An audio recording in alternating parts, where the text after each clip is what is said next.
Muy buenas tardes, bienvenidos toda nuestra audiencia al programa de asesoría legal en acción. Esta tarde tenemos un invitado maravilloso. Se trata del doctor en Derecho, Guillermo Vega, un invitado muy especial, un invitado que tiene una hoja de vida y una trayectoria magnífica en el derecho y también con gran sensibilidad en el respeto y la lucha y el activismo para alcanzar la igualdad, la inclusión de los derechos de personas con discapacidad. Doctor Vega, muy buenas tardes, bienvenido a nuestro programa. Alita, buenas tardes. Un gusto estar contigo, enorme, y estoy a tu disposición. Gracias. Bueno, bueno, eso ya son palabras mayores, doctor Vega. Pues ya que está a nuestra disposición mía y de la audiencia del programa Por cierto. Asesoría Legal en Acción, pues iniciemos. Doctor Vega, nos gustaría conocer un poco sobre su vida personal, sobre sus padres, dónde nació, de dónde son sus padres y cuál ha sido como esa formación de sus primeros años en su juventud. Bueno, yo vengo de una familia que ha sido bendecida, en la que ha primado mucho el amor.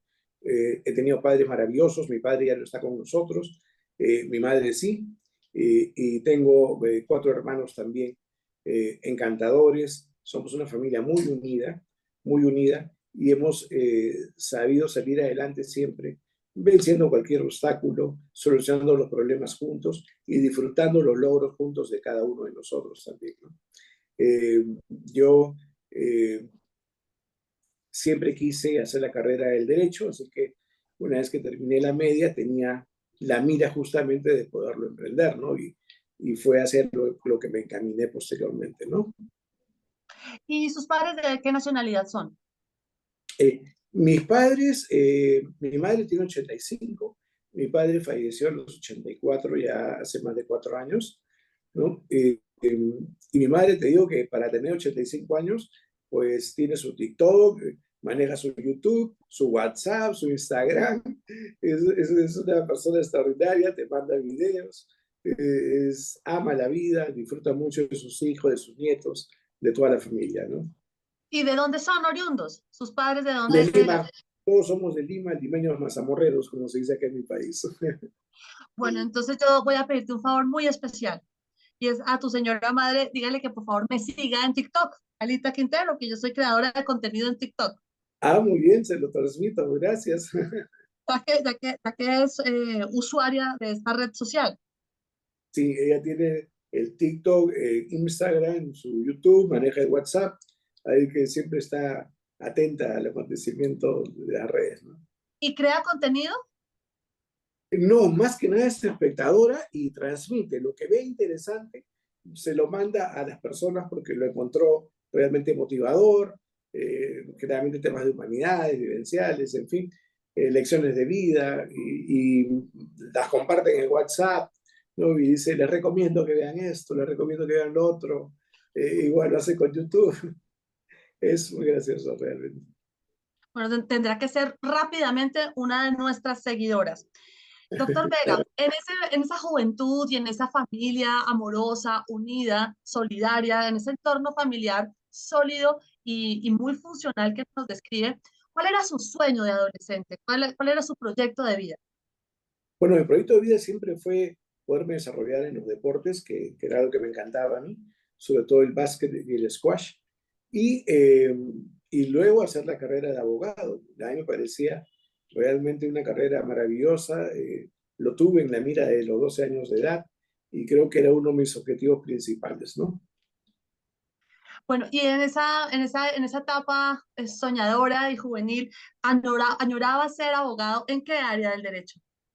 Bueno, en un momento pensé dedicarme al derecho civil, al derecho corporativo, eh, el derecho de familia también me parecía interesante, pero era pues un chico de 12, 13, 14 años que todavía no tenía muy claras las especialidades, más tenías clara las películas en las que los abogados y los fiscales se lucían durante los procesos judiciales, y ahí era cuando este Uber decía, yo quiero ser como uno de ellos, ¿no? Como yo estoy preparada con su hoja de vida acá a la mano, veo que de esos sueños del derecho civil y corporativo hubo un cambio drástico, porque acá están posgrados, maestría, pero en otros temas. Cuéntenos un poco sobre estos estudios ya posteriores al pregrado y por qué la escogencia de estos estudios. ¿Qué pasó por ahí en nuestra vida?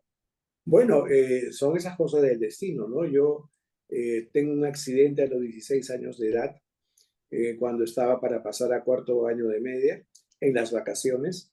Y este accidente, que es en una piscina, me estoy tirando un clavado, corriendo en el trampolín, y hago el pique para el clavado del ángel, que es levantando los brazos y sacando el pecho hacia adelante, y veo de que la piscina tenía 1 metro de agua nada más, ¿no? Entonces, solo atiné a cogerme la cabeza, pero me rompí el cuello, las cervicales, y quedé de pronto vegetal, ¿no?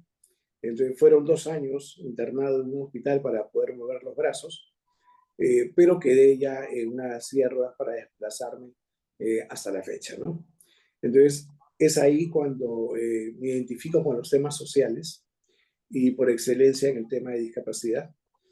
Entonces ya me tienes a mí con que, pues, a los 23 años empiezo yo a ser un activista por los derechos de las personas con discapacidad.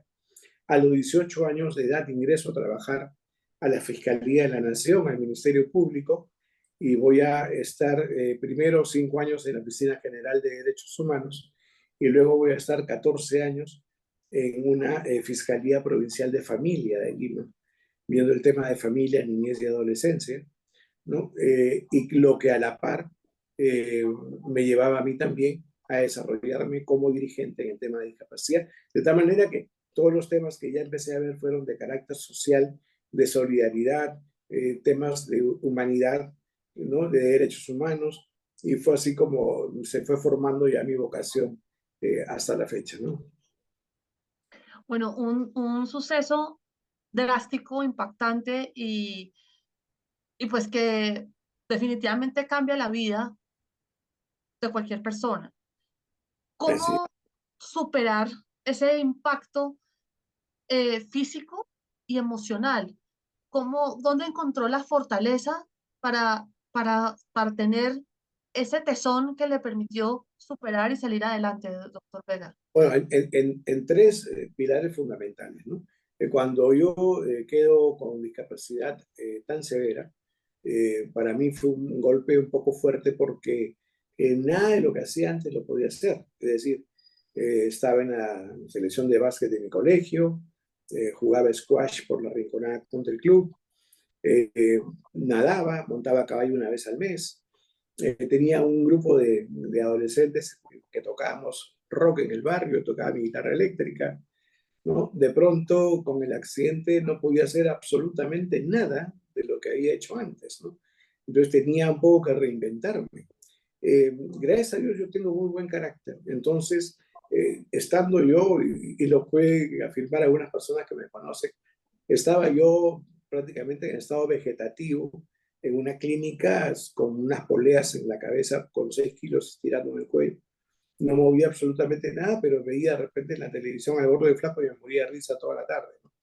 Eh, Mi carácter me ayudó muchísimo, pero hay tres pilares fundamentales. El primero fue el apoyo de la familia y de los amigos, porque a veces mucha gente en estos testimonios habla del apoyo de la familia exclusivamente, y es porque también es esencial. Yo tuve hermanos de lujo y mis padres que con amor, con atenciones, con dedicación, ¿no? El resto de mi familia, tíos, primos, que nunca me dejaron, que siempre me alentaron a salir adelante, que estaban pendientes de mí.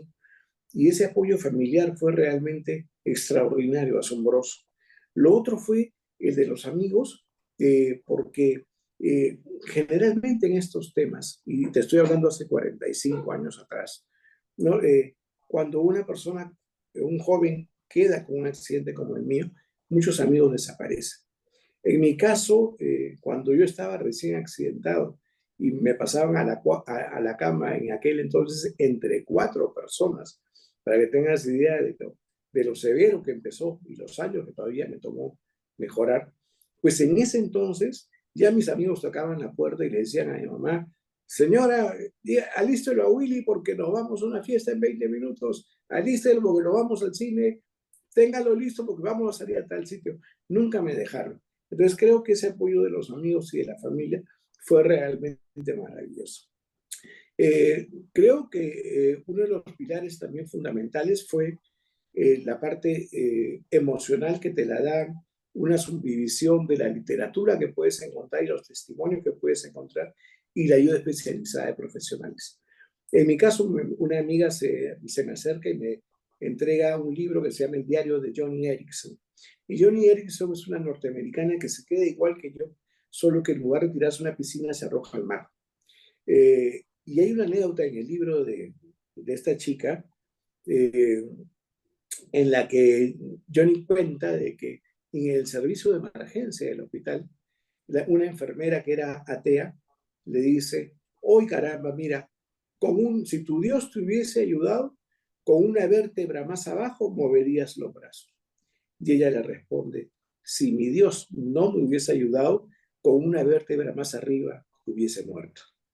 Entonces creo que esa parte de agarrarte de la fe y ver más bien cómo Dios iba obrando contigo en las mejoras que ibas alcanzando siempre y no pensando más bien en lo limitante, creo que ayudó muchísimo. Y el Doctor último, Vega, sí, claro, perdón, te continúe, el último. el último fue que teniendo 17 años, me transfieren de la clínica al Instituto Nacional de Rehabilitación, acá en el Perú, y me atiende una psicóloga, ¿no? Una joven, Isabel, María Isabel. Y en la tercera sesión, como se dice acá en el Perú, me saca al fresco y me dice, mira, Guillermo, acá no hay 3, 4, 5 cosas, ¿no? Acá solamente hay dos, no hay 1, 2, ni 3, ni 4, 2. La primera, frente a tu accidente, te vuelves un amargado, un resentido social, te pones una coraza, te aíslas del mundo, la felicidad de los demás es tu envidia, o 2, te tiras el problema a la espalda y sales adelante. ¿Cuál escoges? Y me miró fijamente. Entonces yo la contemplé y le dije, el segundo, trabajemos en eso. Y fue así que trabajamos en eso. Y acá estamos. Bueno, doctor Vega, maravilloso su espíritu y su decisión de superación. Felicitaciones por eso. Una Gracias. pregunta anterior, o sea, una pregunta que tiene que ver con el tema anterior, usted habla de Dios y de ese Dios que permitió, en el caso de la señora, que la vértebra no fuera una más arriba y estuviera muerta. En su caso particular, Dios, ¿qué le permitió que hoy, 45 años después del accidente, en retrospectiva, con su carrera, con su proyecto de vida, con lo que usted ha liderado, trascendido e impactado en la sociedad, le pregunto, ¿usted considera hoy en día que lo que ocurrió fue un accidente? No, de ninguna manera. Yo creo que Dios tenía un camino para mí y había que trazarlo. He tenido a lo largo de mi carrera como activista múltiples satisfacciones, ¿no? Y a lo largo de toda la trayectoria. Por citarte dos muy pequeñitas, una muy rápido, una vez yo estoy con los dirigentes del Hospital Guillermo Almenara, con la señora, los familiares, como presidente de la asociación con mis 23 años, y se acerca una señora y me dice, por favor, señor, vaya al segundo piso a hablar con mi esposo, porque se ha quedado igual que usted y quiere matarse. Dice que se quiere suicidar. Entonces yo subí, ¿no? Y sin ser gran filósofo, tuve que hablarle y alentarlo de que el mundo no estaba acabado, que había muchas posibilidades, de que Dios nos cortaba algunas facultades, pero nos abría otras puertas. Y en fin, fue una larga charla. Al plazo de 2 años y medio, estoy en la cafetería del Club de Esparcimiento de Personas con Discapacidad del Centro de Salud Social, y una persona me toca el hombro, volteo, y era una persona en silla de ruedas con el uniforme de la selección nacional de básquet en silla de ruedas, con unos musculazos, y era él, ¿no? Y me dice, ¿se acuerda de mí? De la charla que tuvimos, estoy en la selección de básquet del Perú en silla de ruedas.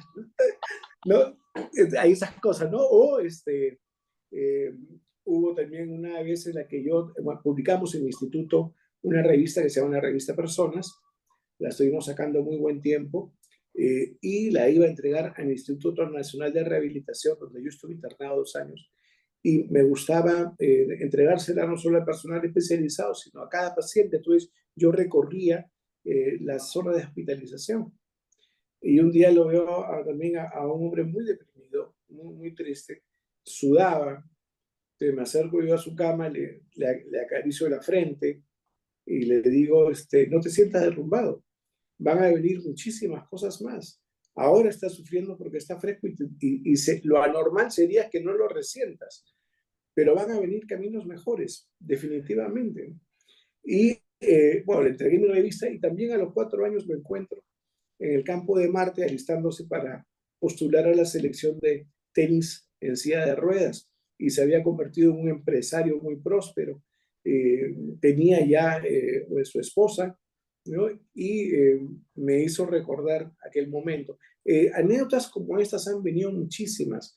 Cuando apruebas una ley, cuando una ley que tú defiendes de pronto se hace realidad en el Congreso, cuando te atiende alguien del Poder Ejecutivo para decir que va a salir el reglamento de tal decreto supremo que has estado buscando durante tiempo.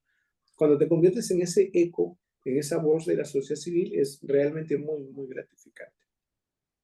Es maravilloso. Felicitaciones por esos impactos positivos y esa transformación que ha logrado en otras personas. Más adelante vamos a hablar del tema general y Sí, profundamente. Quisiera terminar dos cositas más de su aspecto personal. Cuando me contó que estaba en la juventud y que tenía sus sueños en su proyecto de vida deportivo, en equitación, natación, basquetbol, quiero preguntarle de esas actividades que usted soñaba desarrollarse, ¿cuáles actualmente puede practicar? bueno, me gusta mucho nadar. Acá tenemos en el norte un balneario que se llama Ancón, que es muy manso, no hay muchas olas, de tal manera que voy nadando hasta las boyas, y me es sumamente relajante. Y después tuve la oportunidad de no dejar por completo mi sueño de la pasión por los caballos. Estuve en Argentina hace unos años, en Córdoba, hice un curso de equinoterapia, y acá cuando he podido, pues he montado, ¿no? Y es realmente hermoso. Y también he hecho motonáutica. Entonces, no es que le haya dado la espalda totalmente al Bueno, deporte, entonces, a pesar de eh, la para discapacidad. cerrar, para cerrar este tercio de lo personal, ¿qué cosa de las que usted quería hacer o soñaba o anhelaba hacer no ha logrado cumplir? Creo que todas las ha hecho, ¿verdad? Sí, sí, teniendo siempre unas limitaciones, creo que todo lo que me propuse lo alcancé, ¿no? Felicitaciones, qué hermosa respuesta, doctor Vega. Yo creo que es usted inspirador para muchas personas, no solo con discapacidad, sino también para personas completamente capaces y aptas desde su aspecto físico, pero que están limitados mentalmente. Felicitaciones. Gracias a ti, Alita, muchas gracias. Bueno, ahora entremos en materia jurídica. Sí, Su accidente, he hecho las cuentas y fue en el año 1980, doctor.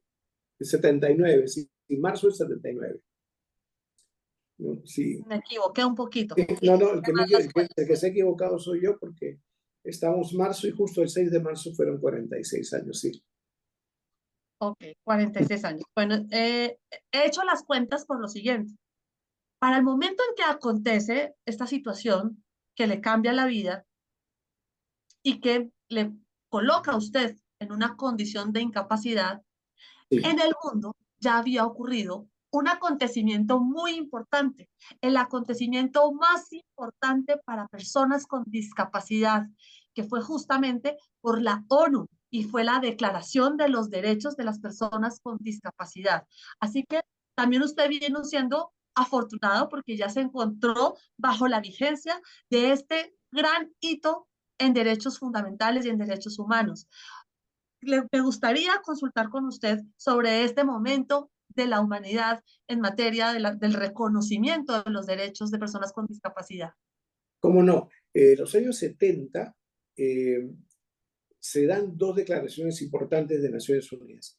La Declaración de los Derechos del Impedido, que era el término que se usaba para las personas con discapacidad ¿Lo física. puede repetir, doctor, por favor? Sí, sale la Declaración de los Derechos del Impedido, que era el término que se usaba para las personas con discapacidad física.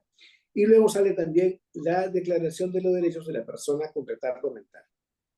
Lo importante de esas dos declaraciones, que si bien es cierto, no tienen carácter vinculante, es decir, que no son de obligatorio cumplimiento, sí eran enunciados para que todos los Estados miembros tomen en cuenta que éramos sujetos de derechos, que éramos personas con derechos y que esos derechos fundamentalmente estaban referidos a lo que era lo primordial: salud, educación, trabajo, seguridad social, etcétera. Y esto contrastaba con lo que era una percepción eh, universal sobre la persona con discapacidad con respecto a los estigmas, que éramos una carga, que no podíamos salir adelante, que tenía que verse nuestro desarrollo desde un enfoque meramente médico, de que no podíamos trabajar, en fin, y algunos incluso que éramos un castigo de Dios.